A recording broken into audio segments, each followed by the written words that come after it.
은혜로다 찬양하겠습니다.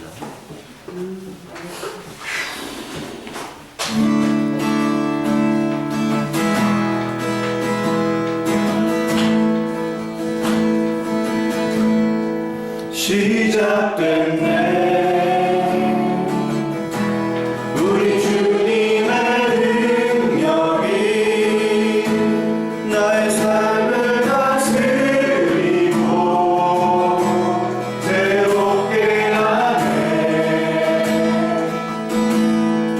자유 안에 죄와 사랑으로부터 나의 삶을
피를 힘입어 우리 함께 찬양합니다.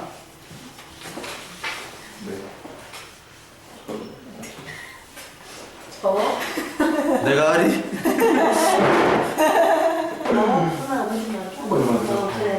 손가락 다쳐가지고 못하겠어. 말을 왜 하셨어요?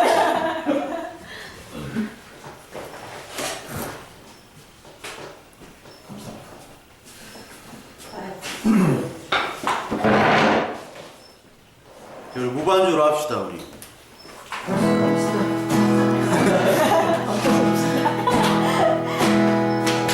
주의 보좌로 주의 보좌로 나갈 때 어떻게 나가야 할까? 나를 구원한 주의 십자가 그것을 믿으며 가네. 주의 보좌로 나갈 때 나 여전히 부족하다. 나를 부르신 주의 그 사랑 그것을 믿으며 가네. 자격 없는 내 힘이 아닌 오직 예수님의 보혈로 자격 없는 내 힘이 아닌 오직 예수님의 보혈로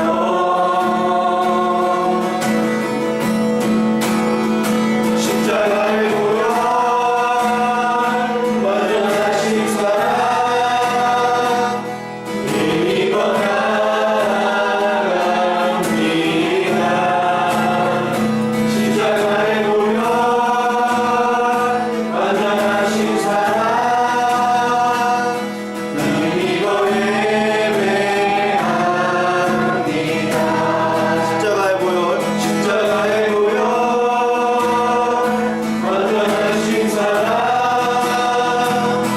힘입어 나갑니다. 십자가의 보혈 완전하신 사랑 힘입어 예배합니다.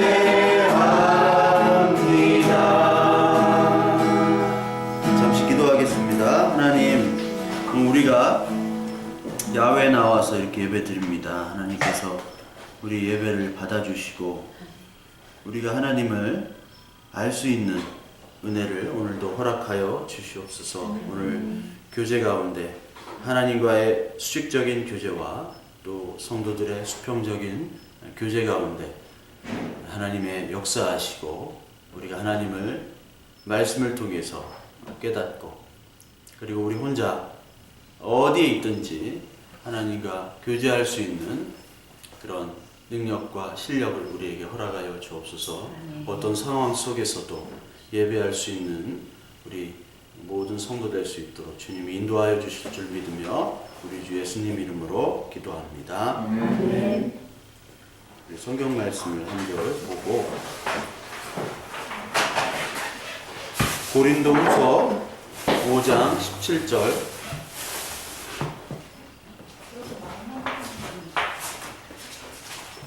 후서 5장 17절 16절 17절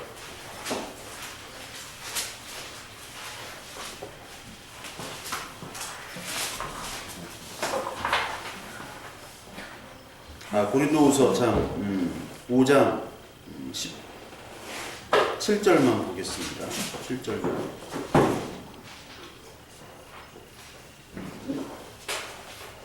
건우나 요거 나오나? 17절. 자, 우리 한번 보겠습니다. 같이 읽을게요. 그런즉 누구든지 그리스도 안에 있으면 새로운 피조물이라. 이전 것은 지나갔으니 보라 새 것이 되었도다. 우리가 쭉 출애굽기 이렇게 보고 있는데요. 출애굽기는 하나님의 나라로 백성들을 애굽 나라에서 불러주시는 거잖아요. 그래서 백성들은 그 사실 애굽에서의 모든 이적들을 보고 광야로 부름 받아 나왔지만 광야에서 어떤 거를 좋아했어요? 다시 애굽을 좋아했죠. 그래서 애굽에 있었다면 우리가 고기도 먹고 또 오이도 먹고 부추도 먹고 뭐 이런 것들을 노예로 살지만 먹고 살 수 있었다. 근데 광야에서는 이게 뭐냐라고 불평불만을 합니다. 그러니까 몸에 좋은 것들 그리고 우리가 얻을 수 있는 육의 양식들을 이 애굽 사람처럼 이들은 바랬던 거죠. 그래서 애굽으로 다시 돌아가자고 하죠, 백성들이. 근데 한번 가만히 생각을 해보시면 애굽으로 돌아갈 수가 있어요, 없어요? 애굽 나올 때 어떻게 하고 다 때려부시고 나왔잖아요. 다 죽이고 다 때려부시고 나왔는데 뭘 또 돌아가자는 거예요. 거기 뭐 고기도 있고 부추도 있고 그렇다는데 결정적으로 이게 쌈장 같은 건 없어. 상추도 있어야 되고 깻잎도 있어야 되고 이게 없어요. 하나님의 이 부르심은 우리가 원치 않는 방향으로 부르셨잖아요. 세상 나라에서 어떤 나라로요? 하나님의 나라로 부르셨다고요. 그러니까 우리는 지금 세상 나라에 살면서도 하나님 나라의 것들을 누리면서 사는 게 바로 성도의 모습이에요. 근데 우리의 모습을 보면은 그렇지가 않잖아요. 세상 속에 있으면서도 하나님 나라의 모습들이 담겨진 곳이 바로 교회라고 하는 겁니다. 그래서 하나님께서 세우신 조직은 가정, 결혼이라는 제도를 통해서 주신 가정과 교회밖에 없다고 그랬죠. 자, 그럼 교회가 뭐 하는 것 같아요? 나도 이제 교회에 처음 나왔을 때 옛날에 과연 교회는 뭐 하는 곳일까? 참 궁금했어요. 이전도사? 옛날 전도사였잖아요. 이전도사. 교회가 뭔 것 같아요? 좀 성호 시킨다. 네, 뭐 이전도사 좀 알겠지만 우리 성호는 교회를 거의 안 다녀봤잖아요. 그렇죠? 네. 근데 옛날에 성호에 옛날에 나 교회 처음 봤을 때 참 어색했는데 교회가 뭐 하는 곳 같아요? 네. 잘 모르겠지. 그게 맞아요. 잘 모르겠어요. 놀러 여기 왔어. 놀러 먹고 마시고 놀고 했어. 그냥 예배 같은 것도 드렸어. 찬양했어. 그 다음에 집에 가. 그러면은 뭔가 이게 교회 말고 다른 조직도 우리가 할 수 있잖아요. 근데 교회는 과연 뭐 하는 곳일까? 아까 내가 얘기했잖아. 하나님의 나라라는 것, 보이지 않는 이 세상의 나라. 이 두 가지가 성경은 계속해서 얘기하고 있는 거예요. 하나님의 나라와 세상의 나라. 즉 세상의 나라는 어떤 나라입니까? 육적인 것, 보이는 것만을 추구하는 나라죠. 그래서 우리가 지금 우리 정부, 박근혜 정부 때뿐만 아니라 뭐 이명박 정부, 그 전에 모든 정부, 뭐 노무현, 모든 정부들이 하는 게 뭐냐면 전 세계 정부들은 다 먹고 사는 거를 해결해 달라는 거예요. 먹고 사는 민생의 문제를 해결해 달라. 그 역할을 개인들이 다 못하니까 국가가 하는 거잖아요. 근데 국가는 토마스 홉스가 옛날에 얘기했듯이 리바이어든 괴물입니다. 괴물이에요. 국가는. 이 세상의 국가는 우리를 어떻게 하면 자유를 주는 게 아니라 어떻게 보면은 속박을 하게 됩니다. 그게 세상 국가예요.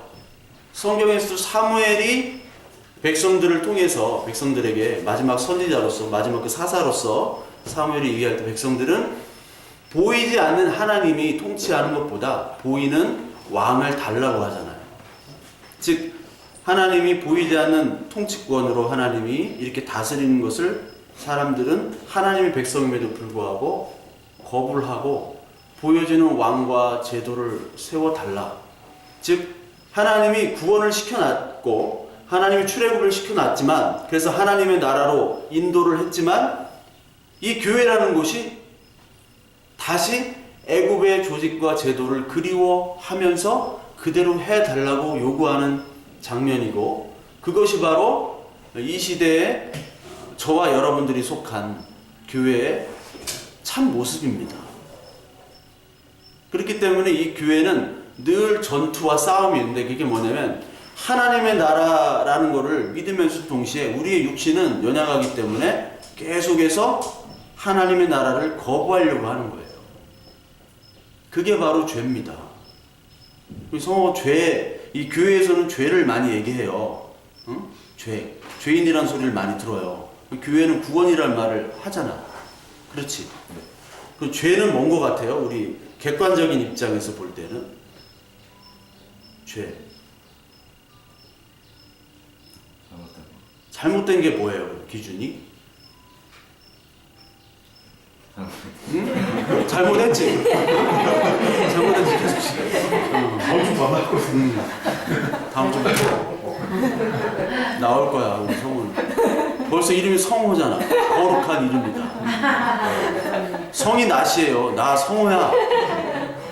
나는 나다라는 뭐 이름이 또 생각나는데, 그 죄라는 것이 바로 하나님을 떠나려고 하는 것이고, 그 죄라는 것은 우리의 인간 본성에 늘 쌓여 있는 겁니다. 그렇기 때문에 그 죄는 우리가 스스로 없앨 수가 없어요. 똑같은 모임입니다. 우리가 밥 먹고 떠들고 찬양도 하고 뭐 예배도 드리고, 다른 종교도 예배가 다 드리잖아요.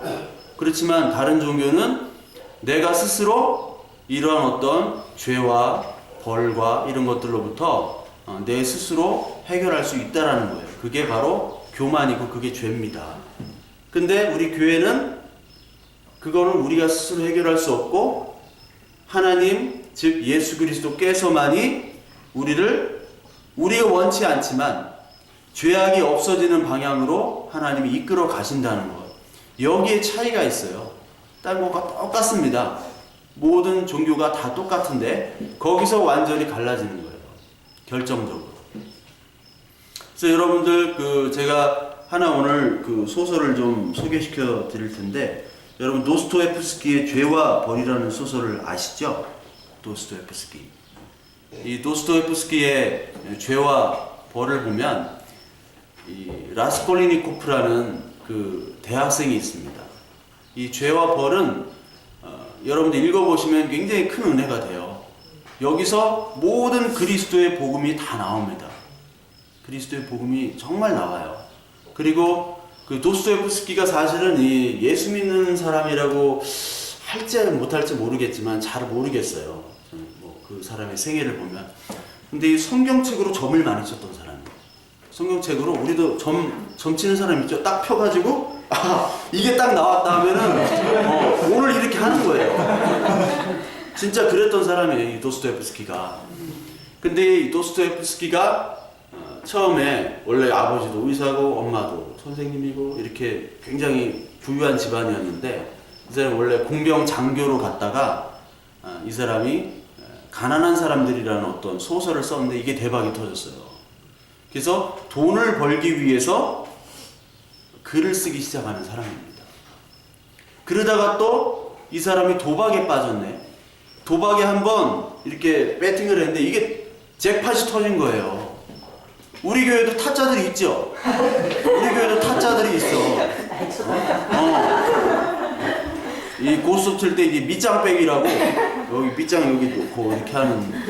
근데 이게 우리 교회도 타짜가 누군지는 다 알죠? 타짜들이 있지만 왜 이렇게 하빈이를 그렇게 하빈이가 블랙잭을 잘한다고 많이 들었는데, 이 우리 교회 타짜가 있지만 이 자기가 타짜도 착각하고 도박을 많이 하다가 도박빚이 뭐 우리나라 돈 현재 환산하면 5천만 원의 빚이 생겼어요. 그래서 이 도스토옙스키가 작가의 길을 할 수밖에 없이 도박빚을 갚기 위해서 하게 됩니다. 작가를. 근데 글은 쓰기 싫은 거야. 돈은 벌어야 되고 갚기 싫은데. 그래가지고 이 사람이 결국 선입금, 그러니까 입금을 먼저 돈을 받고 후스, 선입금 후스. 내가 인생의 모토가 선입금 후 출발인데, 다른 교회 설교해달라고 하면 선입금 확인되면 바로 출발인데 이렇게 뭐 오라고 하는 데가 없어.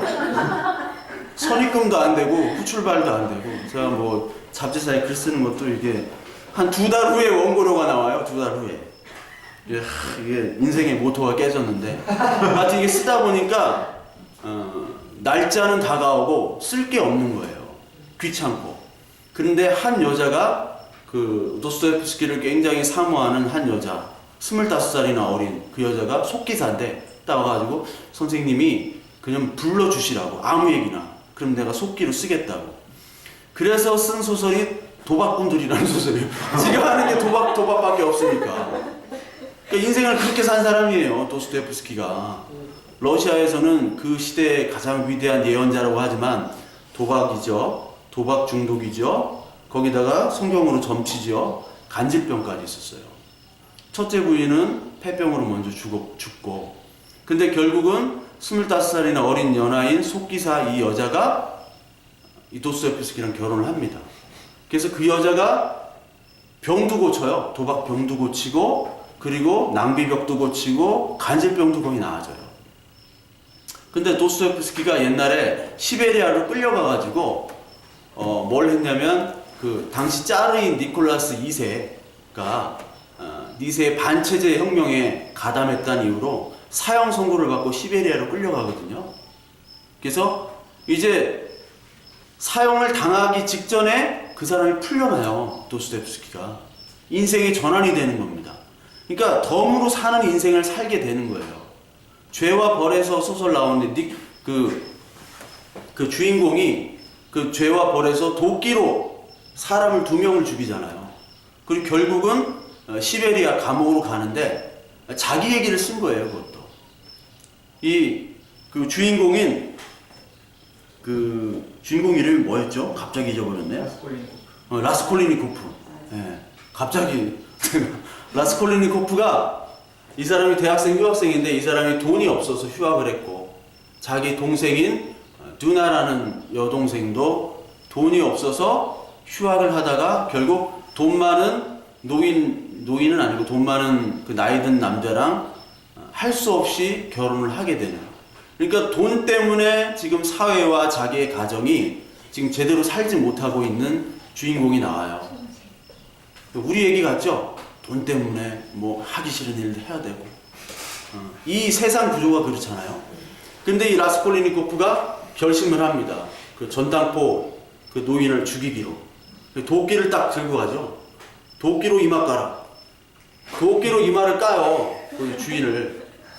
근데 왜 이렇게 죽이느냐? 왜 결심을 하게 되느냐? 자기가 이 사람을 죽임으로 말미암아 그 돈을 가지고 좋은 일을 하려고 하는 거예요. 그거를 이제 초인이라고 하는데 내 마음대로 할 수 있다. 도덕과 윤리를 벗어나서 내 마음대로 함으로 그것을 통해서 사회도 개혁도 하고 다른 사람도 구원을 하겠다라는 심령으로 가지고 그 결심을 가지고 이행을 하게 되죠. 여러분 니체가 초인이라는 말이 있는데 짜라투스트라는 이렇게 말했다라는 책을 보면 짐승이 3병이 나오는 3개가 나와요. 동물이. 첫째는 낙타예요. 낙타는 주인에게 순종을 하죠. 그리고 매 맞으면서 순종을 하는 동물이에요. 낙타는 우리의 일반 서민들 대중을 얘기합니다. 돈 앞에 그리고 직장 상사 앞에 어떤 권력 앞에 우리는 무릎을 꿇어야 돼. 그래야 먹고 살 수 있는 존재예요. 우리는 대부분이 낙타입니다. 을입니다. 을. 근데 여기에 개혁과 여기에 도전을 하려고 하는 동물이 사자가 나와요. 사자가 개혁한다고 하고 낙타가 아니라 난 낙타처럼 살기 싫어. 이것을 개혁하고 이걸 한번 이겨낼 거야. 하지만 사자는 그 큰 어떤 권력 앞에 무릎을 꿇는다고 그래요. 그러면서 맨 마지막에는 어떤 사람이 등장하면 어린아이처럼 살으라고 그래요. 초인에서 어린아이처럼. 어린아이는 도덕과 윤리관이 없어요. 자기 마음대로 하고 싶은 대로 하는 사람이에요. 물론 이 니체가 더 후의 인물이지만 이 라스콜리니코프도 역시 이 초인처럼 자기 마음대로 하는 인생을 살려고 해서 그럼을 통해서 개혁하려고 하는 인물이거든요. 이 돈으로부터 해방하고 자유를 얻어서 그 돈을 가지고 다른 사람을 자유케 하겠다. 훔친 돈을 가지고. 그런데 그때 그 전당포 주인 여자 그 노인 동생이 장애인인데 아주 착한 장애인이면서 그 노인한테도 구박받는 그 가족인데 그 장애인인 리자베타가 그걸 목격하게 돼요. 죽이는 걸. 그래서 그 불쌍한 그 여자도 도끼로 찍어 죽여요. 그러면서 그 라스콜리니코프는 괴로워하죠. 내가 정말 그 불쌍한 사람들을 위해서 일을 하려고 이 노파를 죽였는데 그 사람이 내 죽이는 살인 장면을 보고 봤기 때문에 이 사람도 죽일 수밖에 없는, 두 번을 죽이게 되죠. 개혁을 하고 이 사람을 개혁하려고 하는 이유는 뭐예요? 그런 불쌍한 사람들을 위해서 살려고, 개혁을 하려고 이 여자를 죽인 건데 개혁해야 되고 사랑받아야 될 존재를 죽여버린 겁니다. 그리고 나서 괴로워하면서 자기의 훔친 돈을 나눠주는 게 아니라 땅에 묻어버려요. 그러면서 괴로워합니다. 그때 누가 나타나냐? 소냐라는 몸을 파는 여자가 나타나게 돼요. 그러면서 나중에는 그 소냐가 뭐를 얘기하냐면 그 소냐와 대화 중에 내가 이 두 명을 죽였다라고 고백을 해요. 소냐한테. 그리고 소냐는 이 라스콜리니코프를 감싸 안으면서 불쌍한 사람이라고 하면서 당신은 죄에서 해방해야 된다. 그러면서 광장에서 모든 죄를 고백하고 죄값을 받자라고 얘기를 해요. 그게 죄입니다. 여기서 러시아어로 죄라는 뜻은 어떤 선을 넘어간다는 뜻이에요. 우리가 헬라어로 죄는 뭐예요? 하마르티아라고 해가지고 관역에서 벗어난다는 거죠. 우리 예수님의 씨 뿌리는 비유가 있잖아요. 씨를 막 뿌립니다. 그런데 이 밭에 떨어져야 되는데 씨가 돌가에도 떨어지고 다른 데로 떨어지잖아요. 다른 곳으로 떨어지는, 말씀의 씨가 다른 곳으로 떨어지는 게 사실 죄예요. 마찬가지로 선을 넘어갑니다. 선을 넘어서 자기가 정말 개혁하고 자기가 이 사람들을 도와줘야 하겠다는 사람까지도 죽인 이 인물을, 이 소냐, 몸을 파는 이 불쌍한 여인이 그를 감싸게 되는 거예요. 제가 성경에서 유다와 다말에 대해서 설교를 했었죠. 다말이 창녀잖아요. 창녀로 분장하잖아요. 유다의 며느리면서. 그런데 다말이 유다가 받아야 될 죄들을 다말이 창녀로서 받죠. 수치를 다 당하잖아요. 그게 뭐라고 그랬어요? 그게 바로 예수 그리스도라고 그랬잖아요. 예수 그리스도께서 사실 몸을 파는 사람으로 오신 겁니다. 우리가 원래 그런 더러운 존재인데, 우리가 다 더러운 존재인데도 불구하고 예수님이 몸을 파셔서 우리를 깨끗한 신부로 단장을 시켜주신 거예요.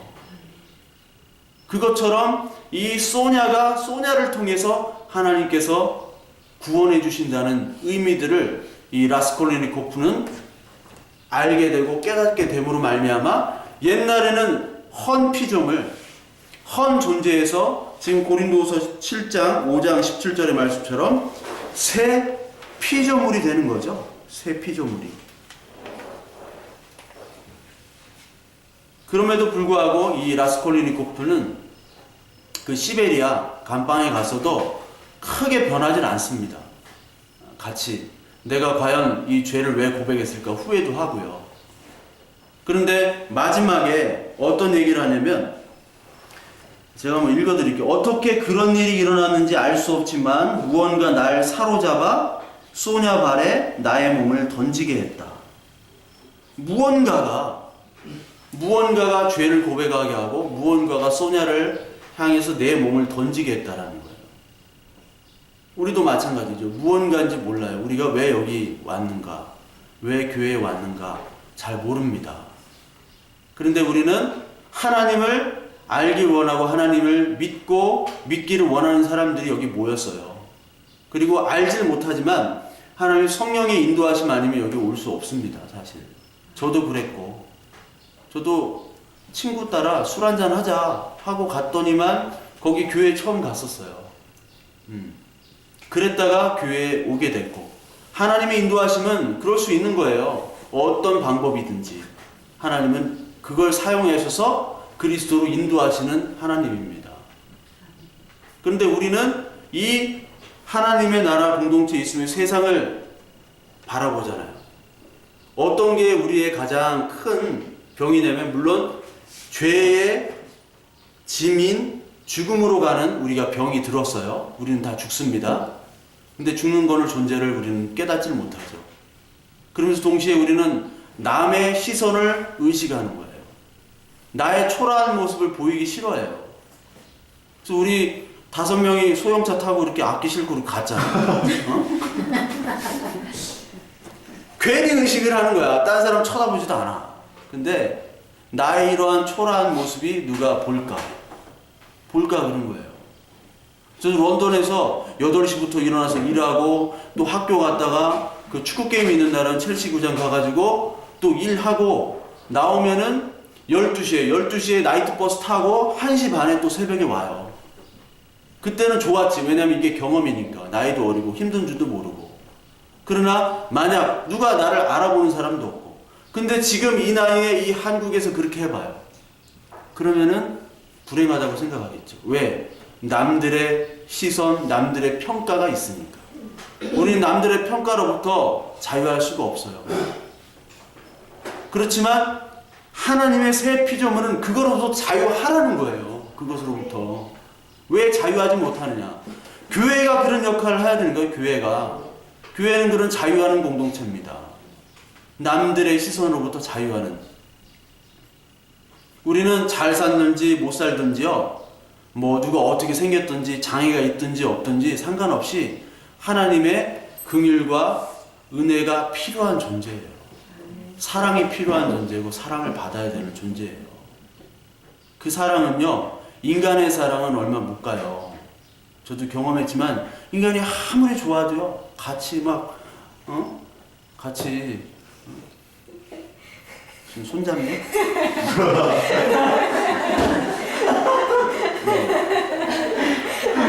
이렇게 해도 그대로 갈 수가 없어요. 아니, 잡던 거 잡아 그냥. 잡던 거 잡아. 절대로 하나님의 관계 속에서는 그것이 깨질 수밖에 없습니다. 이 그리스도 위에서 우리의 모든 사랑, 자유, 복음 이런 것들이 다 그리스도 위에서 쌓아줘야 되지. 인간 위에서 쌓으면 인간은 볼 게 없어요. 인간은 사랑과 긍휼이 필요한 존재지 인간은 완벽한 존재가 아니에요. 그거를 얘기하고 있습니다. 그러면서 결국은 소냐가, 그 몸을 파는 여자인 소냐가 라스콜리니코프를 살려요. 마지막에 이 라스콜리니코프를 어떻게 얘기하냐면, 그들은 시베리아에 유배돼가지고 감방에서 참고 기다리기로 했다. 그들에게는 아직도 7년이 남았다. 7년 복역이 더 남았어요. 근데 시베리아까지 간 거야. 그 소냐가. 그때까지 얼마나 참을 수 없는 고통이 있을 것이며 얼마나 무한한 행복이 있을 것인가. 그러나 그는 부활했다. 과거의 그 모든 고통들, 그 모든 일들이 과연 무엇이란 말인가. 그 모든 일들이 그의 범죄마저도 판결과 남아있는 형벌마저도 현재의 가슴 벅차하고 있는 그에겐 이상한 것으로 여겨졌다. 이제는 형벌과 남아있는 복역, 그리고 자기에 대한 살인자라는 시선, 따가운 시선까지도 이제 이상한 것이 되었다는 거예요. 복음 안에서는 그것이 더 이상 나에게 의미가 없다라는 것입니다. 그러니까 여러분들이 새로운 피조물이다. 이것이 우리 그냥 문법적으로 보여지는 것이 아니라 우리 삶 속에서 느껴져야 돼요. 나는 정말 새로운 피조물이다. 육신의 것들, 육신으로만 사람들이 평가하잖아요, 우리들. 육신으로 볼 때는 저부터 해가지고 여러분들이 사실 별 볼 일이 없어요. 그렇지만 하나님이 볼 때는 여러분 한 명 한 명이 정말 천하보다도 귀한, 존귀한 자들입니다. 존귀한 자들이에요. 제가 엊그저께도 서울에 가서 우리 그 양영석 목사님이라고 그분을 잠깐 뵀는데, 그분이 휠체어를 타시잖아요. 전동 휠체어 타고 인터넷에서 저 보시고 우리 교회를 보시고 우리까지 찾아오셨어요. 대전까지 휠체어 타고 기차 타고. 그래서 또 과일을 또 보내주신대. 나중에 과일을 또 보내주신다고 그러고, 우리 교회 제가 사진을 이렇게 올리면 그렇게 기분이 좋으시대요. 그러면서 저와 같이 했던 말이 뭐냐면, 저도 세상에서 오래 있다 온 사람 아니에요. 근데 한 영혼이 이 교회에 와서 변화받는다는 것, 이것만큼 큰 의미가 없다. 이것만큼 가장 귀한 일이 없다. 그러면서 우리 교회가 이렇게 뭐 오프라인으로는 작지만 온라인으로는 굉장히 큰 교회입니다, 여러분. 네, 글로벌 네트워크가 돼 있어요. 글로벌 네트워크가.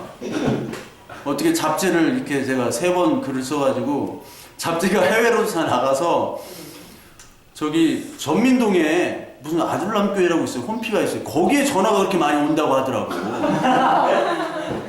도대체 누군데 막 계속 전화가 오는데 우리는 간판도 없죠. 홈피도 아무것도 없잖아.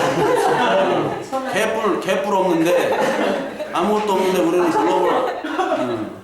글로벌 커뮤니케이션이 되는 교회예요.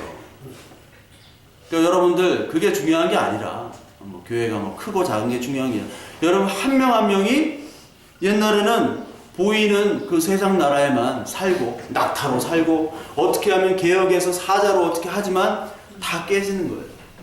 니체의 어린아이가 아니라 하나님 예수 그리스도가 얘기하신 어린아이처럼 되지 않으면 하늘나라 하나님 나라에 갈 수가 없다. 그러니까 여러분들과 저는 어린아이가 돼야 돼요. 그 어린아이가 되려면 어떻게 해야 돼요? 그리스도의 복음이 우리 안에 심겨져야 되고 그리스도가 우리를 끌고 가야 되지 우리가 그리스도한테 갈 수가 없습니다.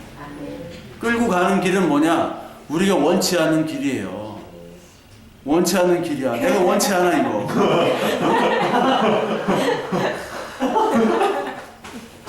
이따 옥상으로 방과후 옥상. 원치 않는 길로 가지만 하나님의 말씀은 선하시고 하나님의 말씀은 진리다. 이 고백이 인간으로 고백이 안 되지만 하나님의 성령으로 여러분들 안에 고백이 있기를 바랍니다. 여러분들 다 뭐 도스토옙스처럼 다 타짜고 다 간질병 환자고 다 결국은 죽음으로 가는 저 존재였지만 세상이 볼 때는 그렇지만 우리는 영원한 그리스도와의 관계 속에서 영원한 생명, 실제적으로 육체로도 부활하는 그런 존재임을 여러분 아시고 오늘도 이 자연 속에서 하나님과의 어떤 수직적인 교제도 있고 그 교제가 옆으로 퍼져서 위로와 서로 격려와 사랑의 교제로 우리 교회가 그런 아름다운 하나님의 나라가 선포되고 보여지는 그런 교회 되도록 하나님의 은혜를 바라겠습니다.